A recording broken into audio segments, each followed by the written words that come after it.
And we're back, people. Deluded. I'm back again. Thursdays, we have Jess on the platform. So, yeah, man. What are you saying, Jess? I don't know where to start. It feels like we just keep winning. Listen, I'm enjoying myself.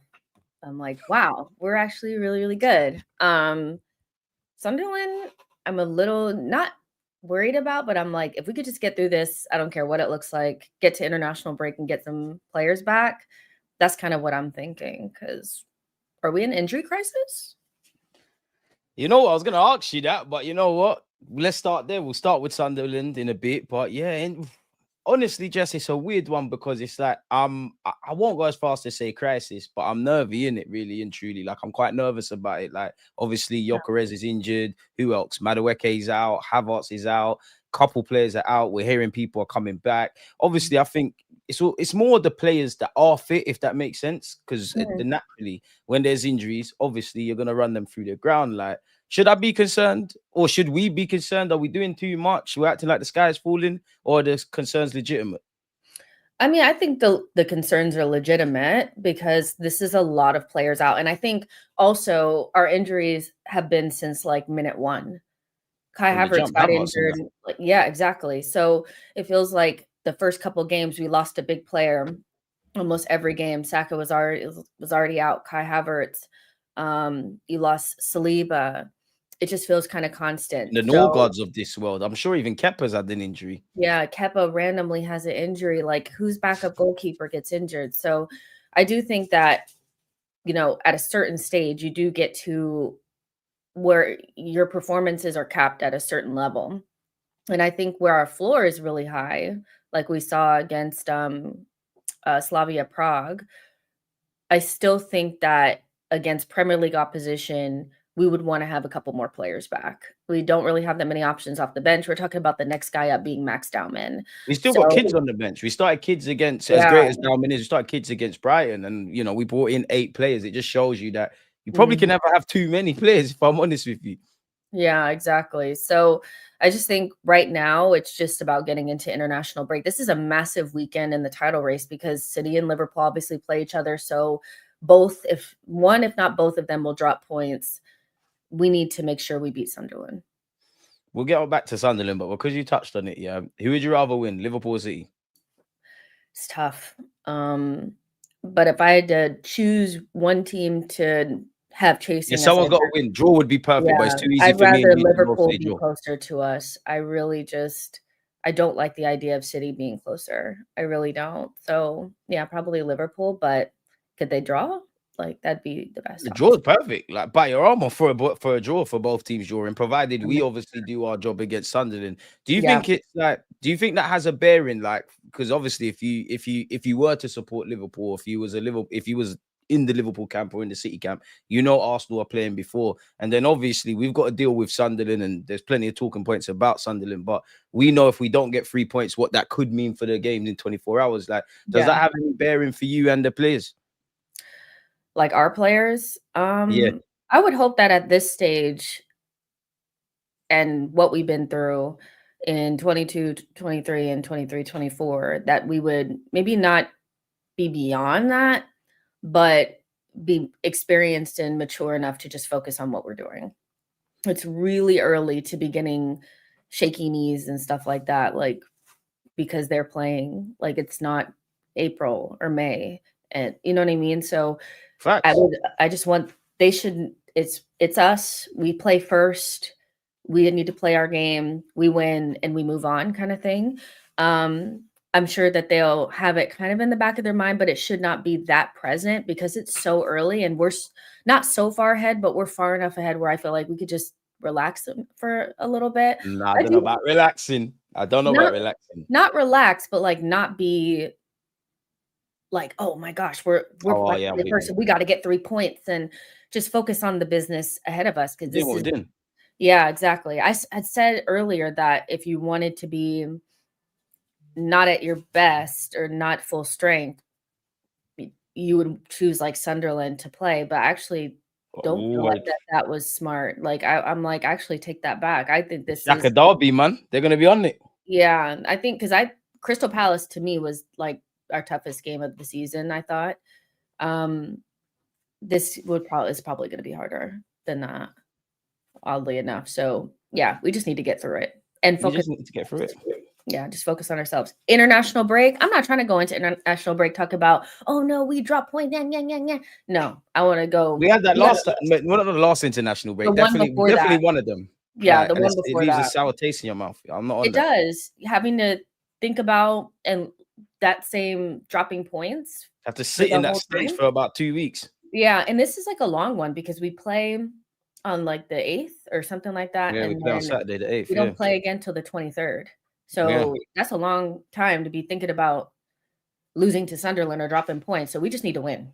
North London derby on the return. And do you know what? I think you're right, man. I think, the main point I took from what you just said there is, for me, I know football is one of those games. A week's a long time in football, but if we go back to the start of this season, Arteta's a coward, Arsenal are not on nothing, City or this, Liverpool, nobody can stop them. From the Newcastle game up until this point, it's all rosy, it's all kind of great. And as much as I'm happy, and I always say I don't look at the league table, I'm happy with the points gap. I'm happy with what we're doing. I'm full of optimism because the team is showing me that it's too early, because, as much as it's exciting, and probably the same media outlets that are now saying nobody can stop us, they were writing us off.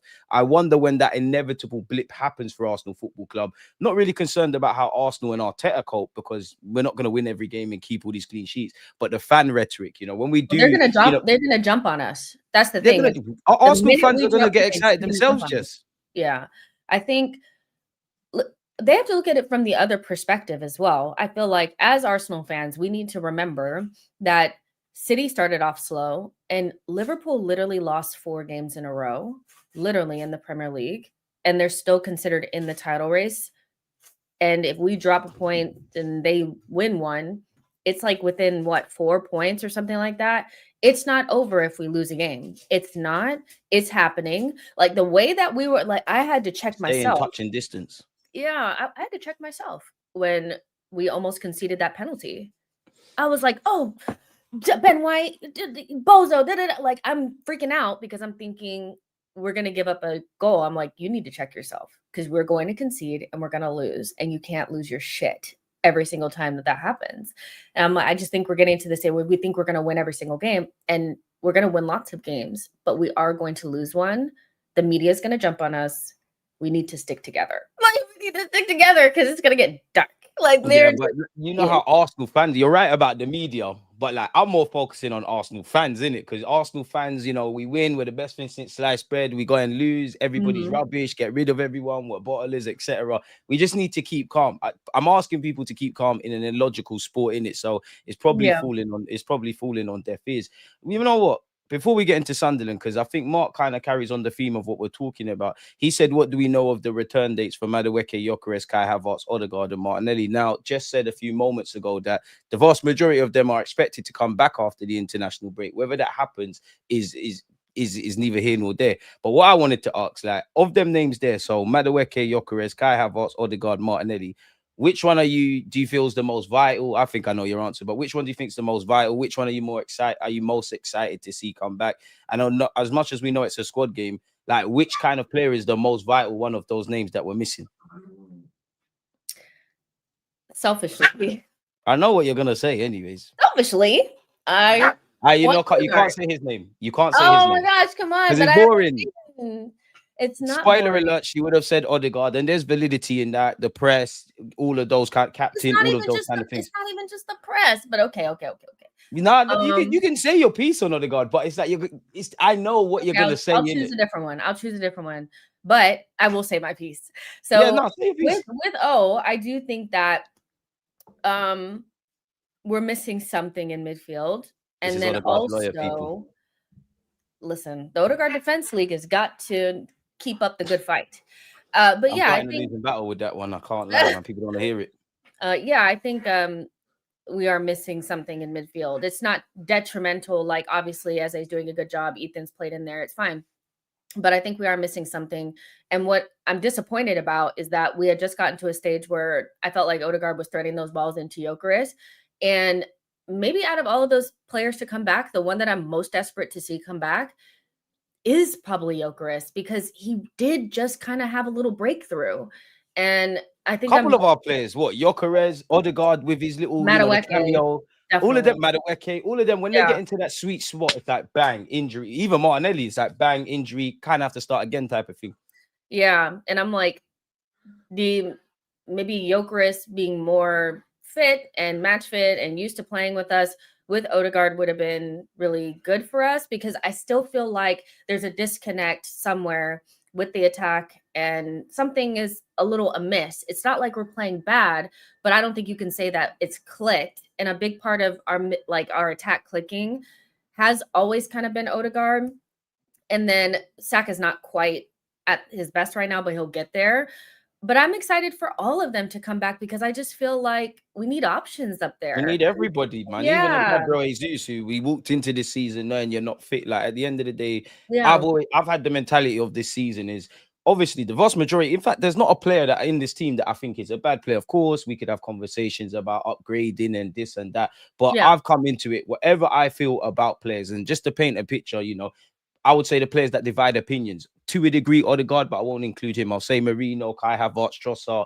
These are the guys that, depending on if you speak to 10 Arsenal fans, they say 10 different things. My mentality this season is we're going to war. We need every tool in that toolbox available. Yeah. And I extend that to everyone. So everyone's going to have to be utilized. And obviously, Dalman's popped up, a noose. Maybe he can do something. We're going to need everyone. There's a lot of football to be played. We're not going to win every game. I do think in little patches, you're starting to see a bit of fatigue in games, and Arteta keeps alluding to it. But this is the nature of the game. If we want to really compete in all 4 competitions, we're going to have to get on with it. For me, you know what, yeah, because I would have said Odegaard with you as well. I think he's the glue. I think, from a selfish point of view for Odegaard, you are finding your feet. And I wanted to have Odegaard saying, no, Eze's not taking my spot. Eze having the mentality, I want to take his spot. Wanyeri coming into the mix. Just competition for places. So I would normally say Odegaard.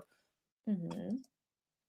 I'm going to say Kai Havertz, because I think if Kai Havertz is available, fair enough, Merino could have interchanged with Gyökeres, but I do think Kai Havertz is a vital player for us. I do think he gives a lot. I do think they like him tactically. I did want to see Gyökeres and him. You could argue Madueke and Martinelli, because I actually feel I'm a bit nervous with our attack, man. I don't know what it is. I don't know what's in the water, but it feels like it's our attackers. Pardon? It's not clicked. Why is it not clicking as well? Is it just down to injuries for you? Because I must admit, I think it is. From the Newcastle game to now, obviously, I guess there's little things Arteta could do, but from the start of the season, just before the Newcastle game, if me and you were sat there having this conversation, I'd have said, I need a bit more from Arteta tactics, all of this stuff. I still don't think we're there yet, but you're seeing the way the fullbacks play. You're seeing the little tweaks with Saliba kind of taking Zubamendi's role with him not being there. You're seeing how we break. I'm seeing a lot of building blocks to believe, you know what? Players stay fit, relationships can get built. And that's where, the Sakas, the Ezes, the Gyökereses, the Odegaards, the Kais, we need them to go through like really good moments of form. But for you, is it just a case of these players are back and Bob's your uncle, or is there something deeper? It's weird, because it's not that I think that the attack is like super smelly or they're not creating chances, because I do think outside of like maybe the Crystal Palace game, they have created quite a bit. I think what it is maybe I'm looking for the forwards to score more. And like the Burnley game, Saka could have had like 2 goals. He didn't really. Saka was acting, man. He didn't score. Gyökeres is still kind of getting his feet. Like he scored some goals, but like maybe not as much as we want. It's really more like Trossard and Martinelli doing, but the main players. 2 players people wanted gone. That probably are better players in attack. It's like I feel like again, it's Eze, it's Saka, it's Gyökeres, even Madueke. When he was playing good, but he had 0 goals and 0 assists. I think we're just looking for them to get those tallies up, and it's hard to say that the attack is clicking without those numbers to back it up. It's not that they're playing bad. You can see that the attack is doing stuff, So yeah, I think it's just a little bit of that, and that's why I'm really hoping that Gyökeres is not out for a long time, because I think he was just about there to start unlocking it, but we'll see. But one of my goals outside of winning stuff this season was to see one of our players hit 20 goals. I don't think are they gonna hit? Is anybody gonna get to like 15? Like which player would you have put your money on? Man, I was saying like, oh, surely Gyökeres is gonna score 20 goals. Boy, I would have went Saka. You know what I mean? I'd have Like, went Saka or Gyökeres, to be fair. I would have went Saka because you've given me the case study. Like, I would have went Gyökeres because obviously we all know his statistics. He's our yeah, number yeah. 9 and all those things. But you know, me and you have had conversations on this very platform about, you know, Arteta's use of a striker, adapting, relationships being built. That's actually the main reason beyond the obvious why I need these players back fit, because relationships can get built. There's a lot of new tools in our Arsenal, ironically, in it, like Rice and Zubimendi are learning each other. Odegaard and Eze when they play together, either or. Obviously, how Mhm. that ties in with Gyökeres, Saka and Timber. The list goes on. Are you concerned about Saka, specifically his form? Because Um, yeah, he's come back from yeah, injury, but are you concerned? a little bit, but it's like he still has so much of the benefit of the doubt for me and credit in the bank where I'm like, Trust me. of course he's gonna click like into form at some stage. But am I like, because I felt like after the Madrid game, like he was really good. You know, I don't think he got any GA, but I thought he was really good in that game. But then he kind of went backwards in the next game. So I was like, wait, what's going on here? And I know Arteta said he was sick. So I'm just hoping it's like a second half of the season click type of thing.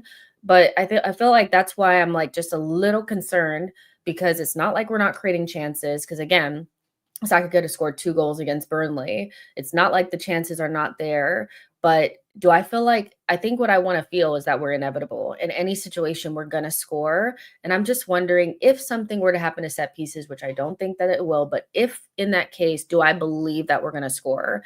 And I feel like I'm a little unsure about that, so I need somebody to start putting the ball in the back of the net. Now, maybe Kai Havertz will do it. I don't know.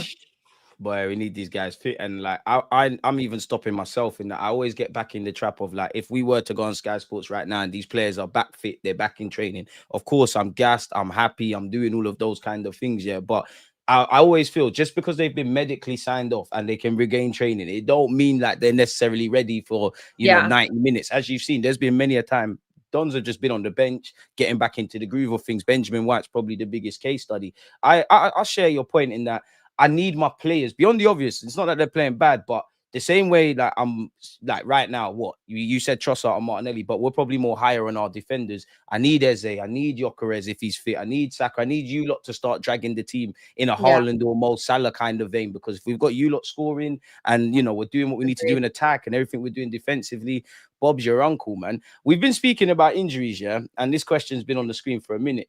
The latest injury spell is reminiscent from last season. Hold horses. I don't think it's that far. Do you think Arsenal will look to add a few more players during the winter transfer window? Where are you at with that? No. Yeah, I'd be really surprised No if we Rodrigo, no Semenyo. 2 players been linked with us in Jan. nah, I No feel like surprises from Berta.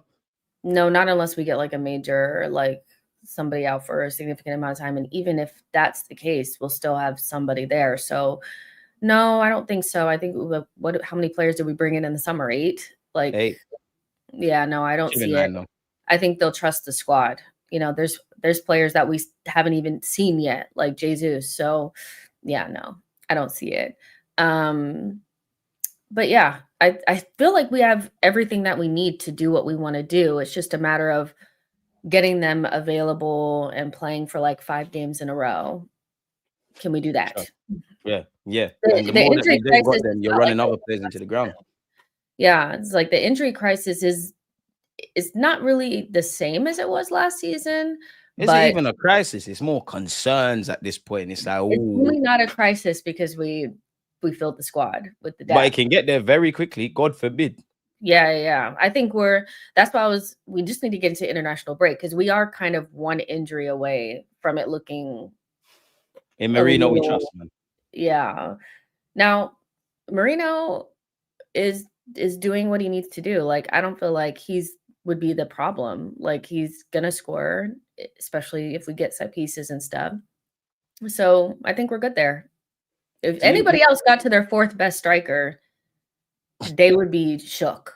But I'm just like, Marino will just go up there. Nah, Merino will do his That's thing. Do you think Marino's been a better signing than Kai Havertz?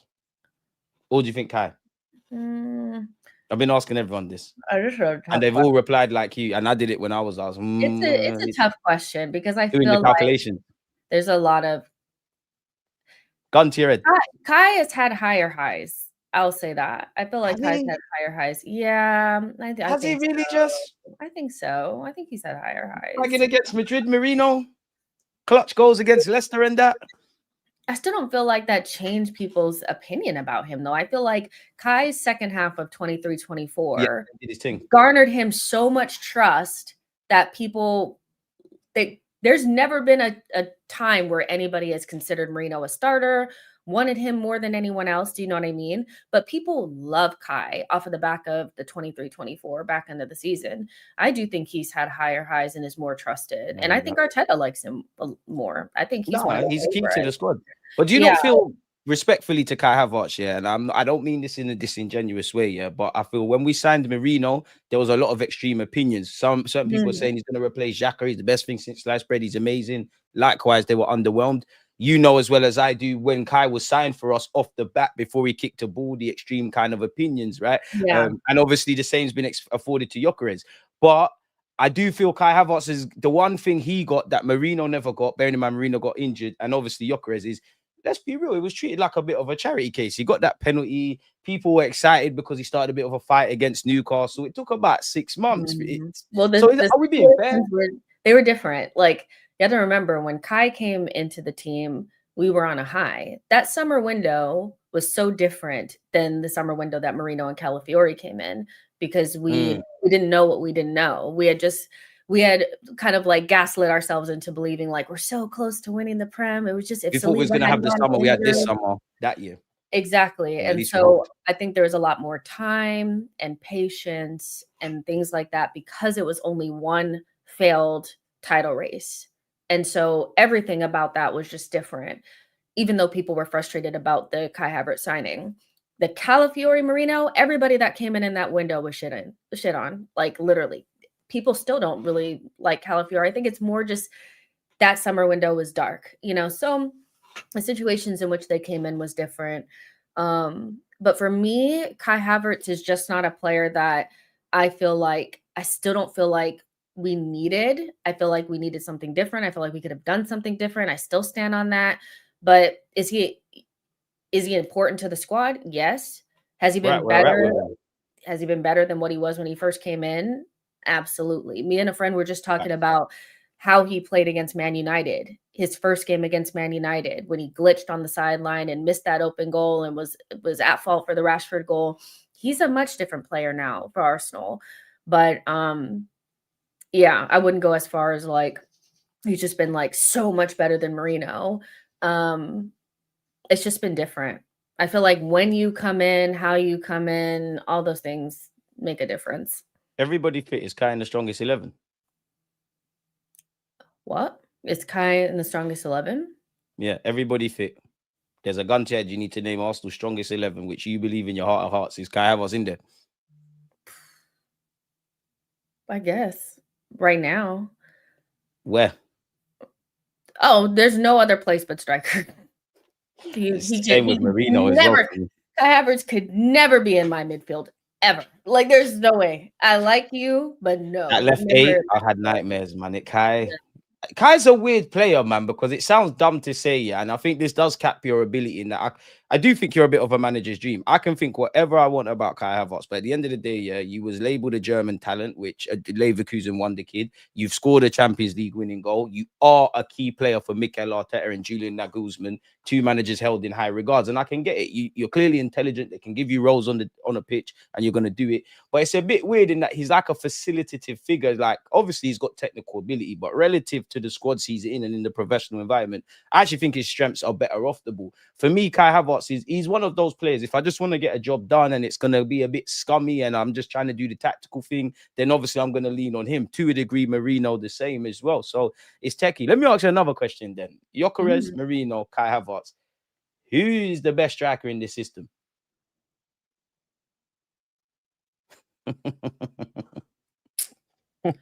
See,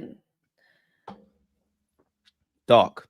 it is. I'm like, I feel like I don't know, because have things changed a lot from the 23-24 season? Because that was to me like the best version of our attack. Was it? Because this is, to me, this is not the best version of our attack, and it includes Gyökeres. So I don't know if it could be Gyökeres. Ooh, I think if everybody, I think You know what I tactically mean? it is. I think tactically it is. I think tactically Tactically, it is. but like scoring goals, like No, everybody's no, I'm speaking purely about attack. I know it sounds mad, but yeah. I can only go off what I believe I see in it, and I think I've seen we can be very devastating on the counter attack. Going back to the Man United game, actually, where Gyökeres has played that ball for Trossard. I'd say City the same, and then obviously there's another one, Newcastle. I've seen those kind of building blocks. The use of Calafiori and obviously Timber as well, specifically in the final third. And obviously, like you said, we're kind of doing the same things, which were to a high standards. Like on the best of days last season or the season before, it was more of a case of we just need better personnel in them ranks. You could kind of see the method to the madness. But I think everybody knows, we need to find more ways of playing. So I will go Gyökeres in it, because at the end of the day, you have to be an upgrade on what we've got. But doesn't have the credit in the bank that the others do, or the case studies. The ceiling is higher with Gyökeres at striker, because when you look at his link-up play, his pressing and everything from the last couple of games, especially the Burnley game, he did kind of everything that Kai would do and then some, and scored. So I feel like if Gyökeres could just do all those things that he's been doing, because he's basically been doing the Kai Havertz stuff and not getting the goals, which is why it's been frustrating. But if he ever gets to the stage where he unlocks the goals, that ceiling is so much higher than what we have with anyone else, because that's the only thing that Kai really had over him. That was it. Was just you can do everything apart from be consistently in the final third. Yeah, I'm like, so the sky is the limit. I feel like with Gyökeres in the way that we think he's going to be. It's just we haven't seen it yet, but we've seen little bits of it. It's there. But we've been our best. Is that even true? Because was our attack not the best when Jesus was there? I don't know. Who? Jesus. Okay. You didn't even add him in because you don't believe in him, like you say you do. Listen, I'm too far to turn back on the Gabriel Jesus thing. I'm not selling my stocks. You know how I feel about Gabriel Jesus left wing. I'm trying to see something. You, Gyökeres, Saka, don't shoot me, people. Yeah, as much as I love Eze and Odegaard, I am just trying to see something. Kai Havertz in that Odegaard role, Gyökeres through the middle, Saka on the right, Jesus on the. I'm just trying to see it in 90 minutes. I never said I want to see it. Why would you want to see Kai in midfield? The concept in the Odegaard role. No, he can't play the Odegaard role. He can't play the Odegaard role. If Eze is struggling in the Odegaard role, what makes you think Kai can do it? You think Kai, obviously, technical level and all of that stuff. Odegaard's up here, Kai's there. It's a high-touch position. In terms of tactical understanding, you think was it last season that Kai Havertz and Odegaard were both injured in that middle and we was doing madness? If Kai was fit, I will bet you any bit of money that I have, that Kai Havertz would have been that. I'm guarantee you're going to see at some point Kai Havertz interchangeable. To me, there's just so. All right, let me ask you this then: concept of Kai playing. No, because you're seeing Kai Havertz and we think he's shit on the ball. Which big up Kai. Yeah, we love you. That is what I'm what it is. But that's not what I'm doing. Like you, remove the technical ability. We know, and again, I come in peace, Jess. Odegaard is the guy. But remove the fact that Odegaard's a baller and Kai's Kai. Are they both intelligent footballers? Sure. Do they both understand Mikel Arteta's system? Sure. Could you argue that those two are, and you could actually say Merino, in terms of intelligence of understanding in midfield of where Arteta wants you to be, it's them, innit? Because don't get it twisted, like you said, Odegaard, Njury, Eze, that's my initial bias, because that's what I want from that role. But the tactical understanding, Merino and Kai are quite up the list. I'm not saying I'm happy with it. And I'm just saying I want to see it. There's not an idiot in that team, because you cannot play for Mikel Arteta and not have tactical acumen, footballing IQ, all those types of things. But the reality is honestly, I feel like Odegaard might be one of the most intelligent players in the team. And unfortunately, it definitely is. You have to be able to marry that up with actually being able to execute the things that you want to do. I feel like people have this idea of the second striker thing, but we've seen it before. With Kai, he's played that second striker role, that 10 off the striker with Jesus. And I get that the idea is if Gyökeres is there, it'll be different. But we need ballers in our midfield. We need guys that can do something with the ball. I'm sorry. Yeah, but then deep it, you've got It's just an idea. You've got Gabriel Magalhaes and Saliba, which I think's gone under the radar. It's been highlighted with Saliba's performance against Prague. Arteta's demanding a lot more from you on the ball, right? And we have the highest line in the Prem, right? Our fullbacks, you're seeing, whether it's inverting or whatever, you're seeing a lot from them. Zuba Mendinho, I don't need to tell you or the chat what he does on the ball. It's there. Rice is making that run. You mentioned Gyökeres. Gyökeres is doing his thing and occupying centre backs. The wingers are going to be there. Kai, I said on the ball, I'm not trying to see nothing from you. We talk about breaking down low blocks. How do you break down low blocks? There's many ways, but it's runners, box crashing.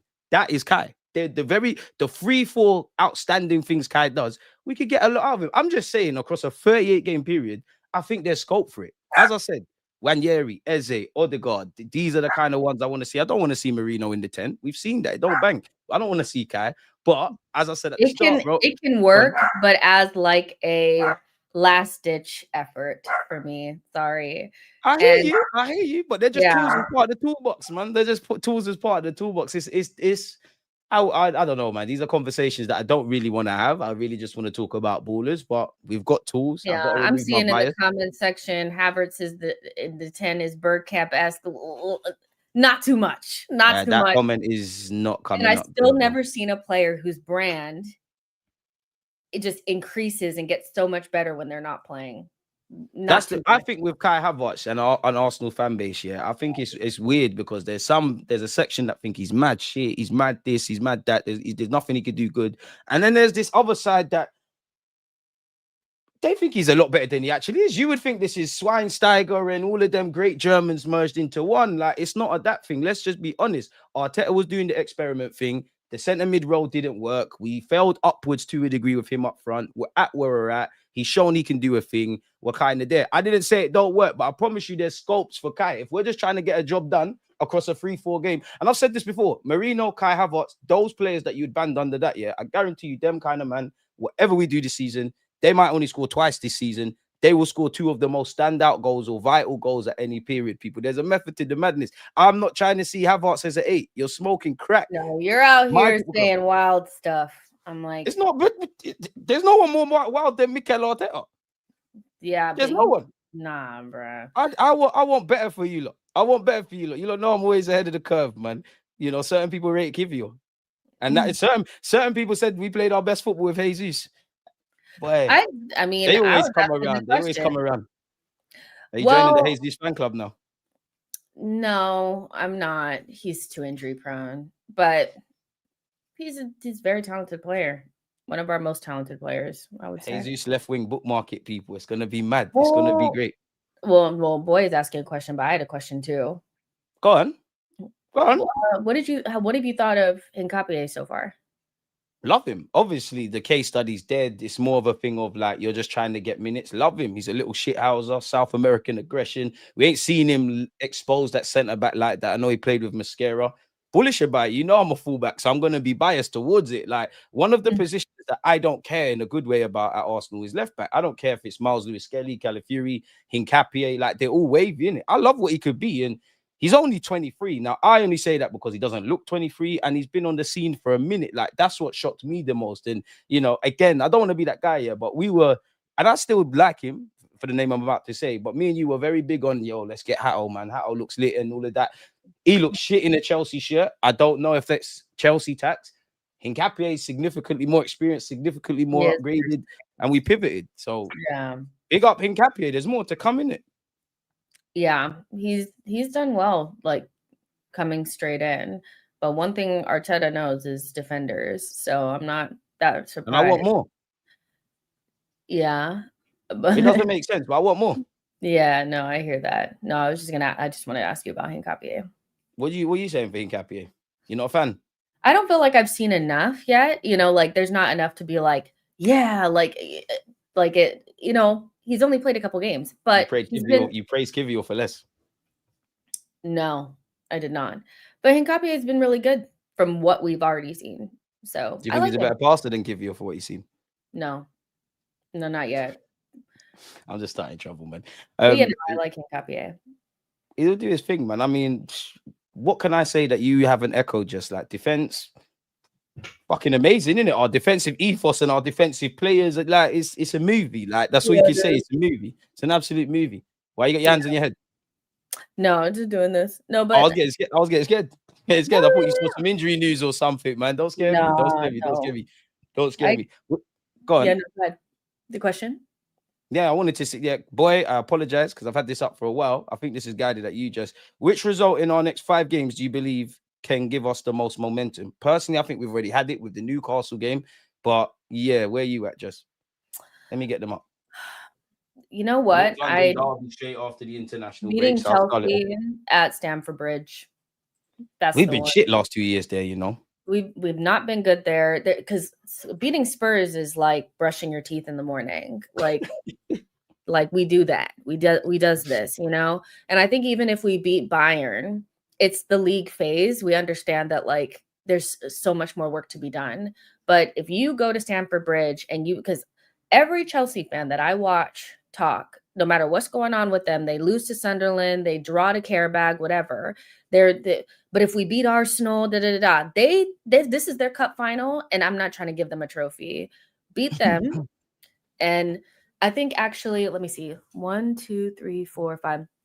Just skip out Sunderland because obviously Okay. after the international Now, break. also, we need to beat Aston Villa home and away this season. I'm tired. That's what I was gonna go, man. Yeah, them being able to take points off of us. I feel like the last time that we beat them home and away was was it 22-23? It was Jorginho hitting with the Emmy. That Was one. it even that? Didn't we lose at the Emirates to them or draw? I swear we fucked up a 2-0 lead or something.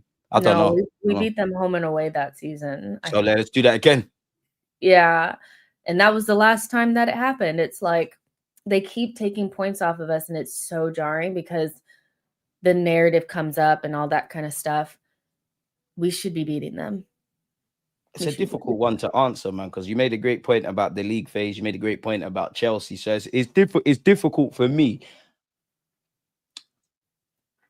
Where Bayern Munich's concerned, I've seen my team beat PSG and compete against PSG when we went out. We've obviously beat Real Madrid. We've actually gave a good account of ourselves in the 2 legs. What was it when we got to the quarterfinals of the Champions League against Bayern Munich? So I don't know how much that would do for us. But again, you're beating Bayern Munich and probably give or take us and them, probably the best performing teams at this moment in time in November in Europe. So if you carry on your form, assuming we beat Sunderland, we deal with Spurs, you beat Bayern Munich, it gives you it gasses you in it. Like we can hang here, we can do all of that.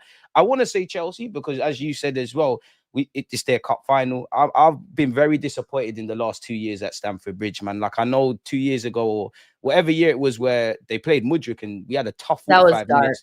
Dark, and obviously Saliba the penalty thing, but I think we were shit before the game. Rice saved the day. Last year we were shit, and we dropped points from winning positions. The only time in recent years that we've been bloody fantastic at Stamford Bridge was Zinchenko's debut year. I think Magalhaes scored. I think Aubameyang played against us, or I might be making them up. I'm gonna say Everton away. Why are you? I'm gonna say Everton away. Why do you gotta be different? How Everton? Why do you have to be different? First of all, we roll over there and deal with them. That's not in the 5 games. The question was 5 games. All right, cool. All right, you're right. You're right. VAR. So talk 1, about 2, somebody's 3, Everton. 4, 5. Why Everton? Go on. Like, you watch Arsenal. You've seen the last couple of times we've gone Everton away. David Moyes, you know, the Arteta stench. My hot take and conspiracy theory is Arteta likes to look after his old team. I'm being a bit silly, but you know what? You did say 5 games. You did say 5 games. Let's be a little bit more. Yeah. Brentford at home, because you know, God forbid, yeah. Well, not even God forbid. That's the wrong thing to say. We deal with Spurs, you win. By God's grace, we beat Bayern Munich because company said Lokonga was the next Yaya Toure. So we got 2 wins. You deal with Chelsea, that's now 3. Is there going to be an element of complacency because you're back at the Emirates? You think everything's great. You deal with them. But then Brentford are a tough team, though. Like the thing about nasty set piece derby. They have the set pieces and all of that, but they're just like they always have the type of player that can really hurt you, that like to step up against teams and shit. That Igor Thiago guy, I don't like that, you know. But to me, it's just gotta be Chelsea. I make you right with the Aston Villa away, you know. But Yeah. is that us two projecting though? Because you think Aston Villa away, even when we've won, it's not been plain sailing. Emre, Stench, are we projecting rather than like what we're I think actually we seeing? need to keep beating teams that have been our bogey teams over the last 2, 3 Yeah, seasons. I feel like that's important. We beat Newcastle and it sent us on a run, right? We were able to beat Fulham's and that, so even Brighton in the League Cup. yeah, Brighton. I think we need to keep that up, because we know that we do well against the bigger sides, like the London derbies, all that kind of stuff, like the big ones, the Chelseas, the Tottenhams. We know we'll perform there. I don't know if we'll get all the points, but we'll perform. Where I always am concerned about Arsenal is when we play against this Villa bullshit, the Newcastle bullshit. We've always been better than those teams, but for some reason, they can take points off of us. So The two yeah, teams you said dodgy VAR decision. Do you know what? Yeah, I'm gonna stick with Brentford because if it's just football, if it's not North London, and you made a great point about the London derbies in which Brentford's involved. If I just keep it football, obviously form goes out the window in the North London derby, but we should be winning that. We should be drawing with Bayern Munich as a minimum. Argue which we should be beating Chelsea. If it's just purely football and how teams are performing, and considering the fact that we took their captain Norgard, they lost Thomas Frank to Spurs. If it's just purely of what I'm seeing with a football. Brentford, it's got to be Brentford because Villa ain't been that good this season. I know they obviously beat City. They competed against Liverpool and lost. But I think we can move to Villa, I actually think we can move to them. I don't think the bogey thing's going to be there. God, please allow me. I'm going to I stick hope with not. Brentford. I'm going to I stick with can't look Brentford. this way. Okay. I It's mean, those are all nasty. tough games in their own way. Like, that's why I don't take any of the wins that we have for granted, because it's not like they're all guaranteed. We've seen Aston Villa take points off of the big teams. We've seen Brentford take points off the big teams. Nothing is a guarantee. So every win is a big win to me. None And of can you this is see a the run given. of games into the end of the year? Like, obviously, January there's Not bare games, but easy. It's not this is easy. mad. This is It's not mad. 1, easy. 2, 3, 4, 5, 6, 7, 8, 9, Like 10, Club Brugge, did 11. they not just draw to Barcelona? Like, that's not Yeah, easy. exactly. This is not, and again, fatigue's gonna play a part, and we're assuming all the players are gonna come back. Everyone's gonna be fit.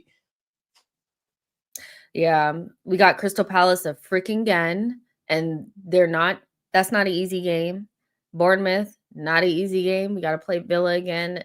Every time we win a game, enjoy it January's because nasty as well, games are hard. You said what?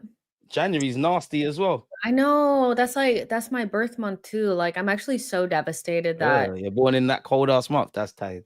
no, I mean, That's tired. I'm a Capricorn. Like, being a Capricorn is the What's best. that? Like, we're the best. Capricorn, a Capricorn. Capricorn, my zodiac sign.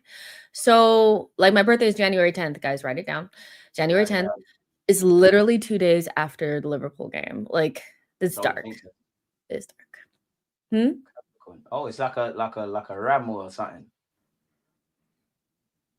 I'm just learning what a Capricorn is. Do you not know the zodiacs, or Well, I know what are I you? know star signs and shit for and fire Wait, signs and all that. what are you?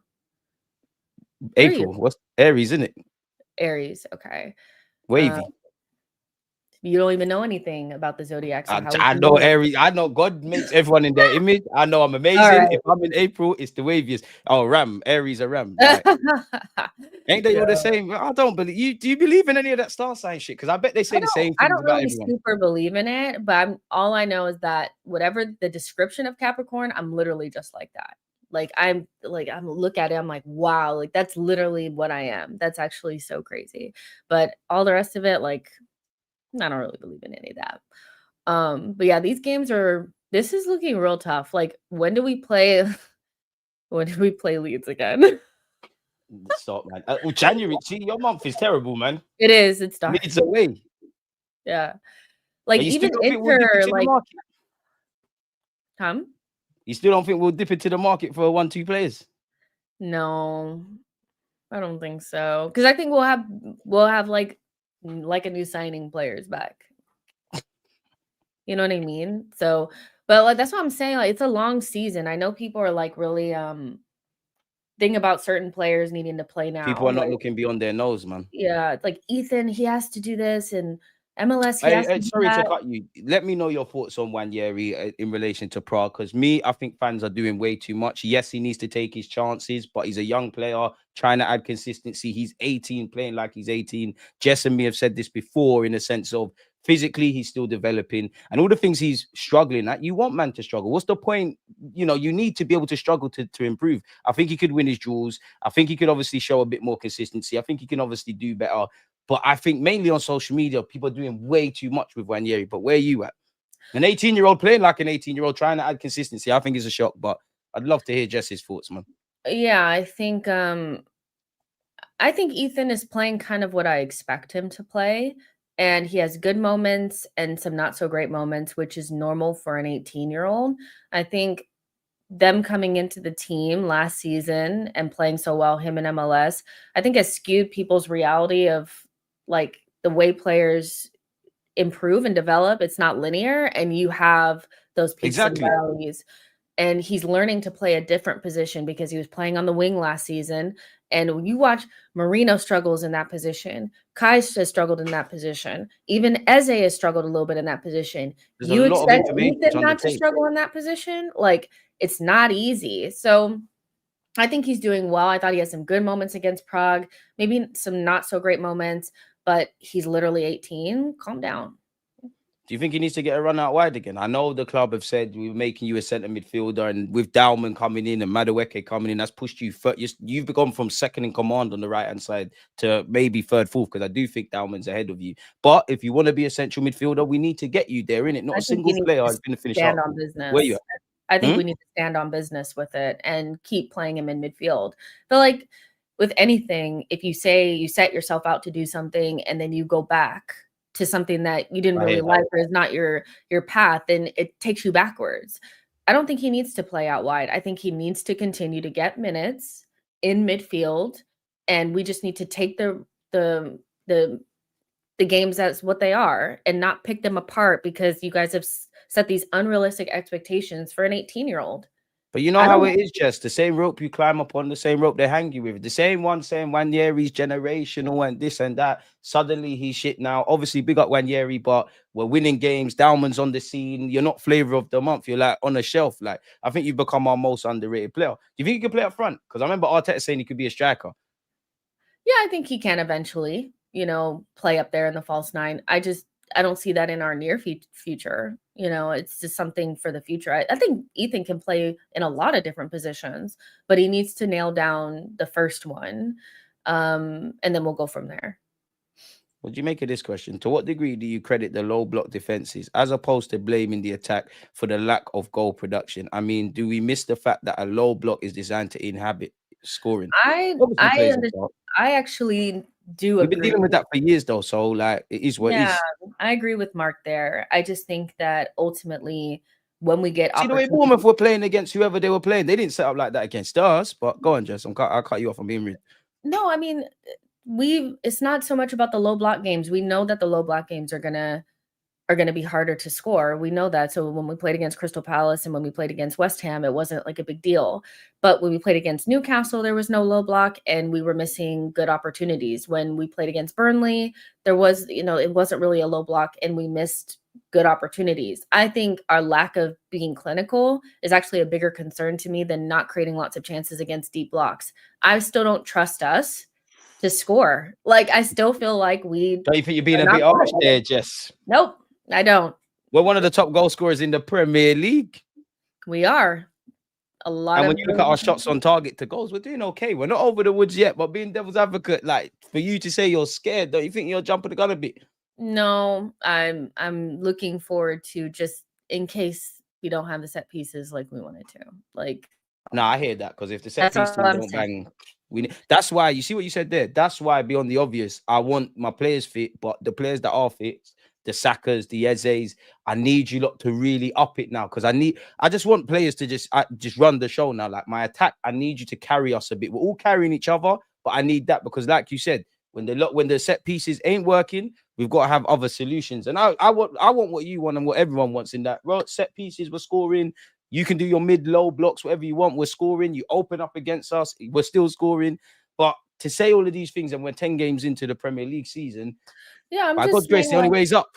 I feel like when you address any sort of concern, the backlash is always like, yeah, but we're top and we're this. It's like, people can't see of course, beyond their I nose. understand that, But there's obviously still things that even Arteta is probably not sitting there saying that, oh, us missing these chances is fine. Like, he's probably telling them as well that they need to be more clinical. So there's nothing wrong with saying that we could be more clinical, because if we don't get the set pieces or they don't come off, I need him to score that 1v1. We need to chase the illusion of perfection. Like, yeah, that's so how that's you all I'm achieve saying. stuff. Yeah, but we're still really, really good. We're talking about 2 to 5% better. Like, we're an excellent team. That's all I'm saying. Premier League and Champions League dominance, man. Like, we're looking all right, and we're rattling the whole world. What's your preferred lineup against Sunderland? Big up BG. He said, forgive me. What are your preferred lineups against Sunderland? Can we keep another clean sheet? If we win and Liverpool/City draw, are we front runners for the title? We'll let Jess go first. I think we are front runners for the title now. But can we keep another clean sheet? We can. Of course we can. I think we break a record, if we do it against Sunderland. I just want the 3 points first. And if you do all that stuff, do it. But yeah. Yeah. Now the preferred lineup, I feel like it kind of picks itself a little bit. Does it? We have so many injuries. Yeah, I do. Because it's Trossard, Merino, Saka. Like, there's literally no other option, right? Eze was kind of rested. So Eze, Rice Subi, Timber, Saliba, Gabriel, Raya, and then Calafiori is going to start at left back. It kind of picks itself. It does pick itself. I mean, you can make a case for Miles Lewis-Skelly and all these things, but for me, we're at that point where I just kind of have the mentality at the moment. We're in a good moment. We're getting things done. If it ain't broke, don't attempt to fix it. Yes, you've got to rotate, so it's a bit hypocritical. But Sunderland are one of the best performing teams in the Premier League right now. You could argue Granit Xhaka has been one of the players of the season. You actually look at them. They are very good structurally. Like, the way they press, the way they're in their low blocks, the way they actually play football, the way they're exceeding expectations. Obviously, there's the fearless factor as well, because if we win, there's no headlines. If we lose, especially going into the game the next day, Jess, the chat, the headlines. Like, it's just free money for the journalists, isn't it? So let's just win, go into the international break with our spirits high. And I don't think the players or Arteta, anyone's taking anything for granted. Yes, prior to what we've seen Sunderland do this season, in another world, we shouldn't even be having this conversation. Like, yeah, 3 points, keep it moving. I'll take a point. Merino, pull it in. Let's just go, man. Let's just go. Take a point. No. Sorry, I'll take 1 goal. Sorry, I'll take 3 points. I'll take. Oh, I was like, take a point. Yeah. No. I don't want a point. No. I hear you. So it's techie. No, I hear you. I think. What do you mean? What do you make for the front runners part of that No, I think we're front runners now. Like, I don't understand the question with that part. I feel like, because if we win, I have to do the math. I know you haven't looked at the table. I don't look at the table. I don't know what the table is. There's many ways to define front runners. That is lies and deception, but okay. Pardon me? Lies and deception. I know you've looked at this. No, I genuinely don't know what front runners are. Like, because essentially, if we win, we're on 28 points, and then the next person will be 8 points clear. I never knew that. Yeah, if they draw. November. Yeah, and it is still in November, but I feel like if the shoe was on the other foot and we were 8 points behind anyone, I would be like, say it's all over. Back up and they're front runners. Now, front runners, I feel like can change. Like, there's favorites front runners. Like, I feel like it's all kind of like murky business, but 8 points clear, even in November, you would have to imagine that team has a big enough gap where they would expect you to keep it. And I think City and Liverpool have done the whole 8 point gap throughout the season. Not the whole season, but to keep a gap. So how much can it fluctuate from 8 to 3, from 3 to 8? If it gets down to 3, I'm gonna be shook. If it gets down to 3, I'm gonna be shook. Genuinely, I'll be shook if it gets down to 3, because that means they're right on you. But I don't know. I feel like we should. I don't know. I wouldn't define us as the front runners, because can we embrace being the best team right now, or do we have to define the best? Because they again, I can't say if we're front runners or the best team. I don't necessarily share these thoughts, but they say we're set piece FC. We've got no solutions beyond that. They say Arteta's on borrowed time and he should have been sacked, and he's a novice manager. We're bottlers. Our striker wears jeans. We're playing midfielders up there. How can we be the front runners? Manchester City and Liverpool have also done what we haven't done. Get over the line. So all I know is everybody plays 38 games. I don't look at the league table. I don't know anything. Let's just win our games, run very fast, pray to God, and hopefully in May 2026 there's something there, isn't it? Yeah, maybe get to like February and see, because I have to go look and see how far ahead we were in 22-23. Why would you do that to yourself? Because I need to look and I need to do my investigations. So yeah. You're gonna give yourself a headache. I don't know why I have healed from 22-23. I've healed. You know what I have? I would say out of the 3 years, excluding this year, because it would make it 4, of the years that I wouldn't say I've healed from, it'd probably have been the year we ran it to the last game of the season, purely because I still didn't think we'd win the title, but the run was immaculate. And even to the point where I wasn't one of them on the last day, I'm thinking the football gods, there's a miracle, City are going to drop points, we're going to win it. But it's bittersweet. Like it's there. Like your goals are reality. The Premier League is in the Emirates, but last time I checked, we never won it. So I wouldn't say I've healed from that, if I'm honest with you. Like we just need to just keep working, man. Just keep working. I asked you this last week, and I'm gonna ask you again. Like, can we do the Prem and Champs, or just 2 trophies in general? Can we? Yes, but I just need 1. I don't want to test it. I don't want to test it too much. It's hard. It's hard. You know, if you had to pick one, it's hard. I told you that at this stage. I told you last week. I'm gonna ask you this every time we're live. So annoying because it's like either one. I guess Champions League to get them off our back, but like, who have we allowed to win the Prem then? If we win the Champs, fuck that. Like, it is what it is, man. Arteta will go again next year. It matters. Obviously, I want better, but if you win the Champs, I can't lie. Arteta, it's all good, man. Everything's calm, man. Like, you call us bottlers. Yeah, I can't hear you over the music. It's too loud. We're having a Champions League celebration party. I need to die seeing my team winning the Champions League. We've seen Chelsea do it twice. City as well. The Premier League, I feel like would give us more satisfaction. Nah. I think the players. The Champions League is like a tick box. If we had already won the Champions League, you would want the Prem more, I feel. Nah, I'd still want the Champs one. I want to do what Real Madrid have. The Champions League. The only thing bigger than the Champs is the World Cup. I want the Champs.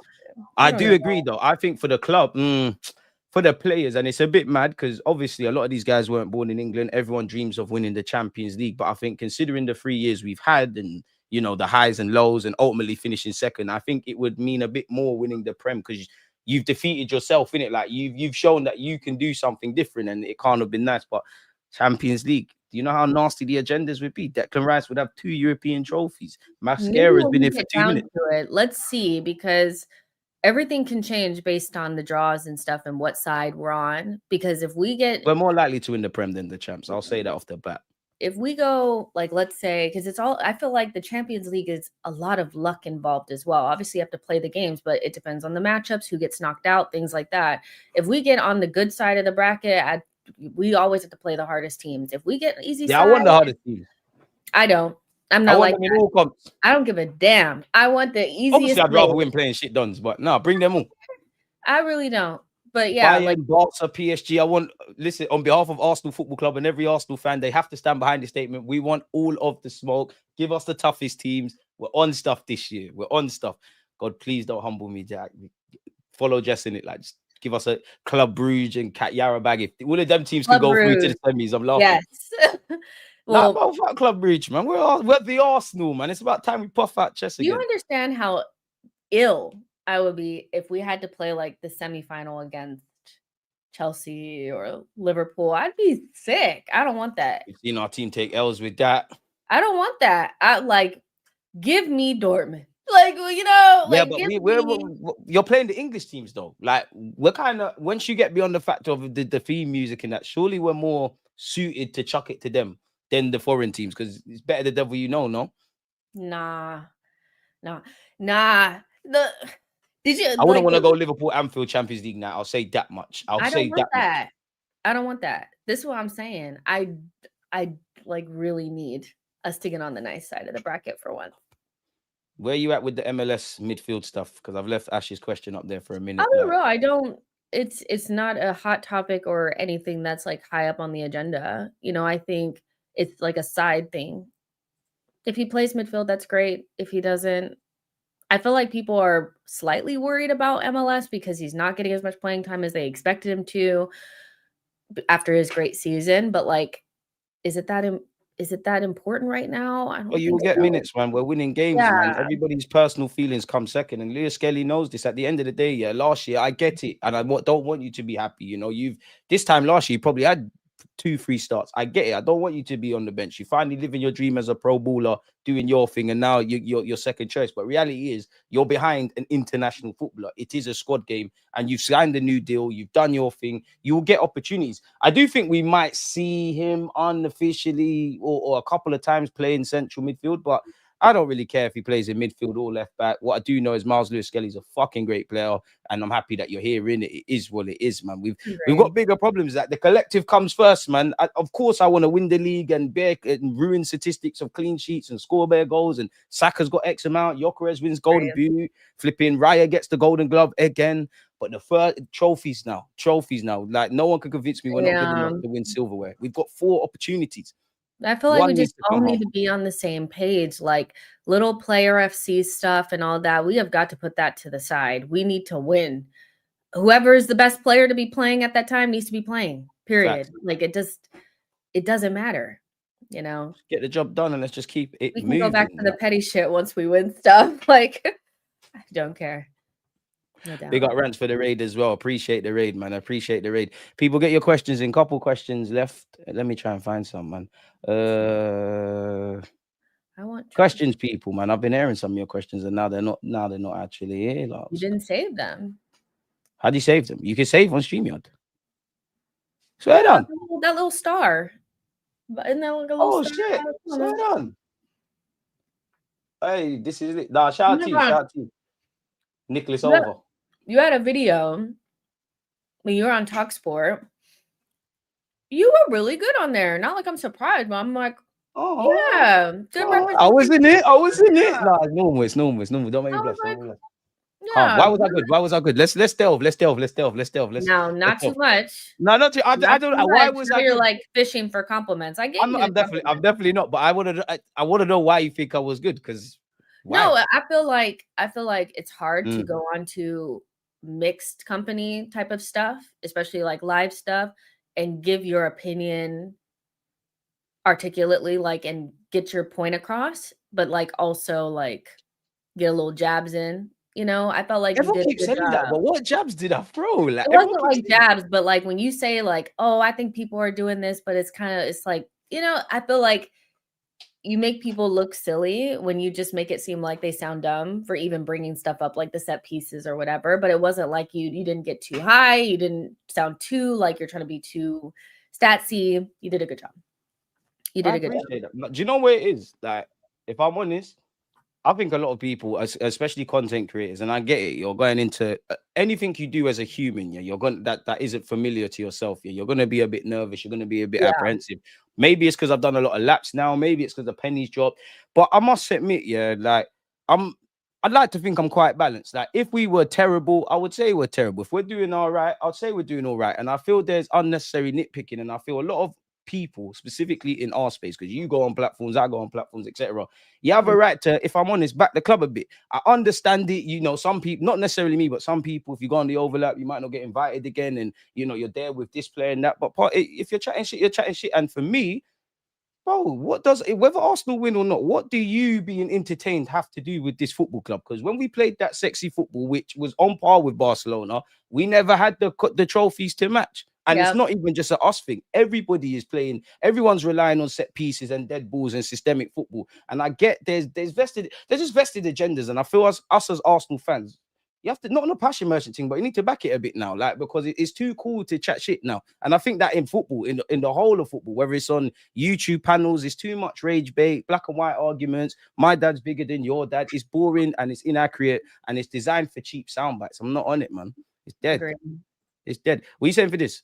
If you had to choose to bury a team on Sunday between Liverpool and City with a loss, who are you picking? Man City. Because once they go on, they gotta go down. They need to go down now. I'm saying Liverpool. I don't know why, because Liverpool. They're the current holders, isn't it? They're the current holders, but I also and they do the siege mentality thing. But even like the narrative, like one, I feel like City are more dangerous if they stay in the title race the longest, based on what we've seen. Yeah, they go on that nasty run and Haaland I and that. can't do a third. I really cannot do a third time of them winning it when we're in the title race with them. I just feel like if we're gonna lose it, it has to be against somebody different. I can't do another City. I can't. I can't lie to you. Yeah, I can't lie to you. I'm at the point whether it's City, whether it's Liverpool, I can't do it unless it's Arsenal, man. Like, yeah, if it doesn't happen this year, then I don't know when trophies are coming in it, or specifically the Premier League. It's dark. It's nasty. Do we need to sign a backup striker? That's a good one. Let's delve. Do we need a backup striker? Is there scope for another striker? Rah. I don't think we need to sign a backup striker right now. Like right now, like if we need to go into January transfer window. No. Left wing. Yeah, but I think there's scope for a backup striker though. Yeah, like later. I feel like next summer, like we can look at it. But not right now. Merino outscores most backup strikers right now. I think we're okay. Our backup, I don't know what Merino is. Is he a striker? Is he a football player? Merino is a Merino. The glue of the team, an auxiliary player kind of thing. Would you take Semenyo? Yeah, I've changed my mind on that. I already got it wrong. What changed your mind? He was good for a second season. I thought the first season people were gassing. It was like Bournemouth were doing good and he was doing good, but he also, like, he's come into this season, has done really well too. I was being a hater and I've been converted. It's okay. Wait, hang about. Is this correct, people? Is this correct? Is Gabriel Jesus back in training? No, it's a training video of him. He's not back in training. There's no way. Is it? I can't see anything. I've typed it in. Like, people, please, specifics. Let me go look. It's yeah. Instagram. His IG. I'm on Twitter. Gabriel Jesus. Not that. This. Let's see. No, I don't see anything unless it's this. No, that was on October 29th. See, you guys are trying to get him excited. Yes. He has. That don't look like first. That don't look like group training, though. He can't be. You guys, that's not contact sport, man. Maybe he takes part in certain drills and things like that with the team, but he's not in. I'll take it seriously when he's in contact. He is training. He's doing certain. Oh, he is. He is. We're back. Hey, we're back. Jess, what are you saying? We're back. Left wing. I haven't seen it, so I don't know. He's back. He's back. I ain't seen it on the Arsenal account. Yeah. Let me see, man. I don't believe. And this is where I wish there was no copyright. Gabriel Jesus, the 6 months of form you're gonna give us is gonna be ridiculous. How much of a boost is this? It's a big one. Nah, come on, that's dead. You don't believe it, that's dead. No, I do believe it. I'm not a hater like that. Oh wow, he really is back in training. Gabriel Jesus. Yep, he's back. He's back. He might even take the striking position. In fact, let me calm down. The thing about Jesus, like I keep saying, is like it's not about him as a player, really. It's just he can't stay fit. But like even last season when he had that little like small run that he had around Crystal Palace times. Yeah, he adds something that we just, especially because we play against so many deep blocks. He's kind of like the type of player that you need to create the chaos and stuff. Listen, we're gonna need everyone. Even Jesus, even if it's for 10 games, so come on. Like I won't hold my breath for 10 games, but Jesus, I'm with you all the way, man. I'm with you all the way. And I've said this to you before, Jess, like if I had to bet money just to get everybody in, I think Eze would be the first choice left winger, but I just feel everybody, including Jesus and maybe even a Max Dowman and Njury, just to get minutes. There's bare players who can play on that left wing. Nobody's really the guy you're looking at for 30, 35, 38 games. I like you said a few moments ago, if anything, it's probably Trossard in it. So we're going to need everyone. We're going to need to box smartly. Obviously, I keep saying it. Like I keep saying Gabriel Jesus left wing. We're going to need you to be able to participate up front. Could you imagine Jesus and Gyökeres though? Yeah. Kai Havertz in the 10. I don't want to see it. My dream. I try to sneak that one in. My dream is Odegaard, Zubi, Bryce. And then Jesus, Gyökeres, and Saka. Let's try that. I'm But on it. but I'm not on it. Havertz. Let's be serious. I would listen. For me, Havertz's thing should be your rotationary option. There's starts there for you, but it's primarily off the bench. Arteta's got a different thought. He knows more about ball than me. Appreciate the super chat. Last question for you then, Jess. I know we're winning, but are we boring to watch? Yeah, we are. Here's the thing.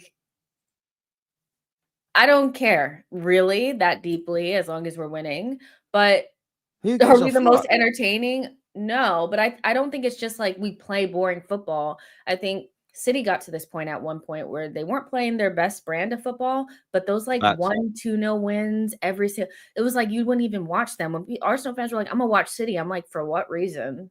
Do you hate yourself? You'd rather watch Liverpool because of the entertainment aspect. The basketball game. So I think we are, but that's not something that we need to be like insecure about. We were one of the best teams to watch for many years and didn't win what we needed to win. So exactly, as long as we win, like who really cares? I'm sure everybody, big up the Arsenal detectives, and like Jess has a bigger social media Twitter profile than myself, innit? So you definitely come across it. You see how the Arsenal guys they're digging up them old articles about how when Liverpool and Brentford and all them clubs set pieces are so innovative. Bearing in mind, I don't know if it's fluctuated, but Chelsea are not that far behind us. I don't care. Football mirrors society. The best things in your personal life that you could do, you could argue are boring. Eating healthy, going to sleep, doing all those things. Who cares if it's boring? But for me, I will say this, Jess. Well, by no means are we the most entertaining team. But I don't know how you feel, Jess. People are doing too much. I think it's a lie. Like, we're not Stoke. And even if we're Stoke defensively, Stoke were a good side defensively. I'll have that. We are playing decent football in periods, and we're playing it already. That's why I said to you, when I see our touches in the up box, when I see like the way we've got the highest statistic high line in the Prem, when I see all of those things, I am of the belief right now, players stay fit, relationships get built, everything that we think we're not seeing, we're going to see it. We are going to see it. We also haven't played I think it's really difficult to play the type of football that people want us to when you have their whole team is locked into their box. No one wants to come out and play. It's like we're knocking for you lot, and your mums are saying you're not in. Like, you can't come outside. If you want us to be entertaining, open up. Yeah, I agree. And when teams open up, we play better. You see more of those combinations and stuff like that. So I don't really think it's that deep. I really don't. And I agree with Boy as well with like, we're spoiled from Banger Ball. We're used to playing a certain way, but football has also changed. The entire, league is playing more direct and more, let's call it agricultural. We just need to get over it. Who plays entertaining football in today's day and age? Who? Because it's probably about 3 teams max. Who in the Premier League? I guess I want to know from people. I'll say Bournemouth. I would say Bournemouth. I think the games Brentford play are quite entertaining. But then I also think, is that because I'm a bit of a football nerd? I like all the data and all that kind of stuff. I think PSG. I don't necessarily think Real Madrid. But, I don't think Real Madrid are mad entertaining. And I think Xabi Alonso's from the same hymn sheet of all these managers of micromanaging. Say them. I'd say Marseille in France for me. But even that's 5-6 teams, if that. Every other team, low block, mid block, structure, micromanaging. So it's clearly not an Arsenal thing, or not just an Arsenal thing. It's a systemic way of where football is now. Don't be mad because we're doing it better than you lot, or we're doing it to a higher standard than you lot. Because all the things they're crying about with my football club, you were on to us when we didn't. Stop being aesthetic merchants. That goes to they told us that we weren't nasty enough, and we weren't nasty enough to play against. We weren't formidable. And now that we are, it's like, don't you need to play better football though? It's like, we can't. You're not gonna be able to win. Saying they want to petition over like set pieces and that. Like, ain't that part of football? Horrible. Because there'll be a team that does it better than us at some stage, and they'll get all the plaudits, and Mikel will get nothing, and Nicholas Jover will get nothing. And I feel like people should focus more on how they basically made set pieces into penalties. I feel like if that was any other team, people would be writing like all types of stuff about it, but it's only been used as a negative, and I don't really understand that.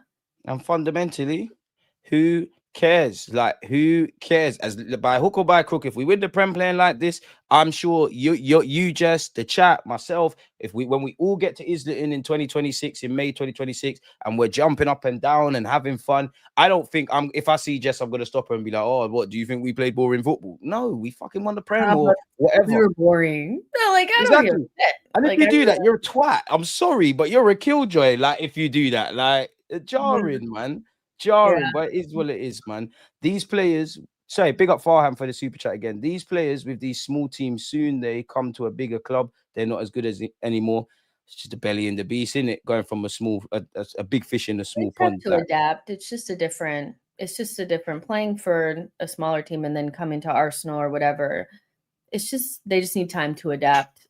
Like exactly. And to be fair with you, Warren, at least Warren's trill with it. Like, no one's mad, DG. We just don't want you to win. We play mind games and it works. I don't know if it works on the players. I don't know if it works with me. That probably works on the fans, but I don't think it's working on the players because they are embracing that set piece. They're embracing that. Like they like it.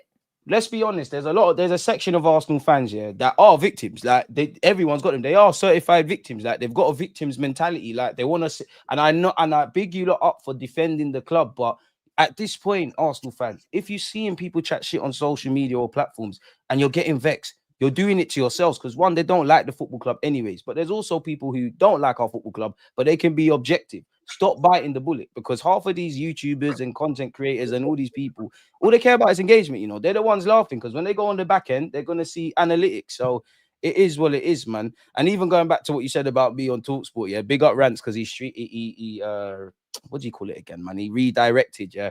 That's one thing that helps me. Like, I've been in the trenches with someone like Rants. Like, I'm respectfully being there is not going to be difficult to say what I feel. Like, it's not in it. It's not. It's like going on loan and whatnot. But yeah, it is what it is. What content you got to come out today? Nothing. This is right.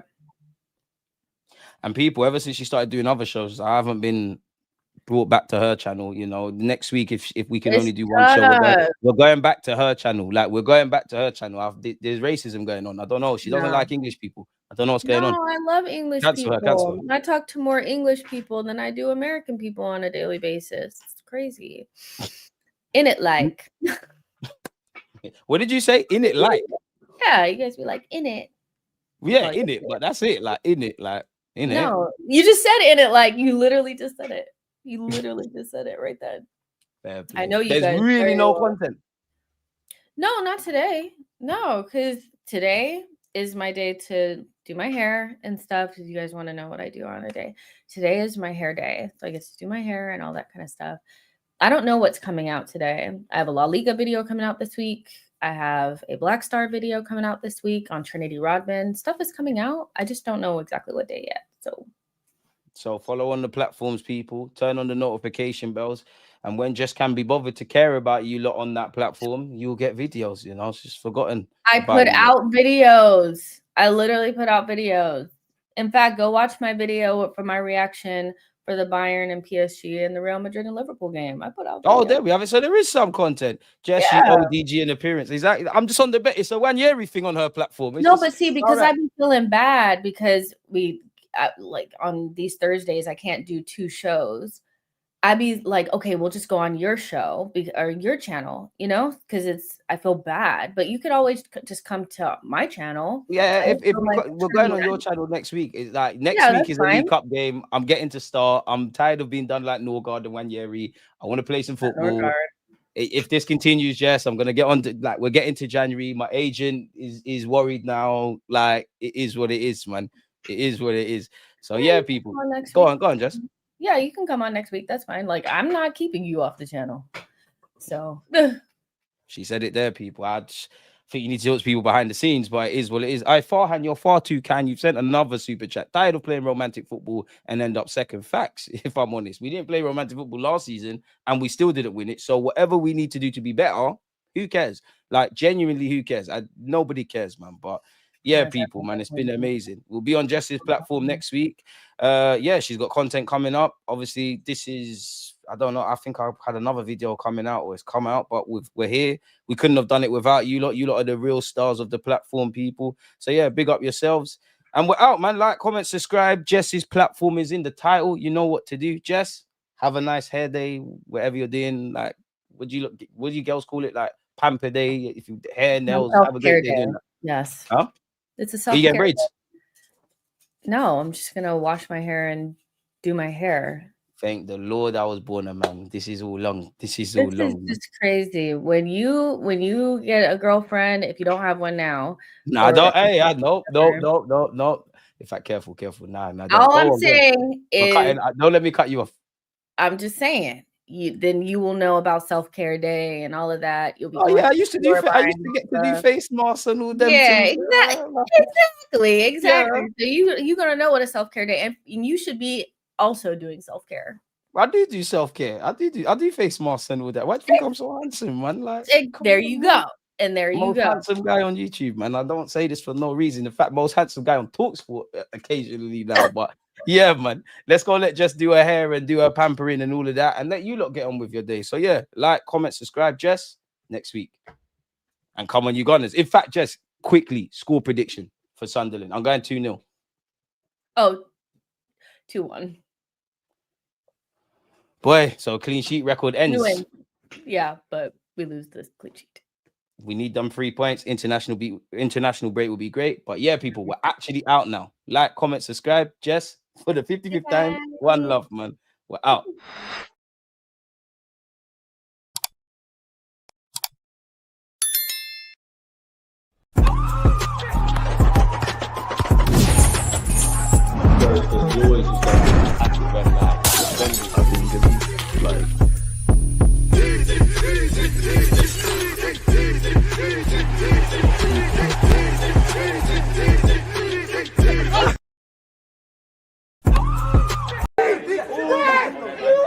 Boy, I'm getting tired of your stupid comments. I guess this right back. Yeah? Playing. Big up you lot. Big up everyone who came up from Rants. Big up Rants. Team is new.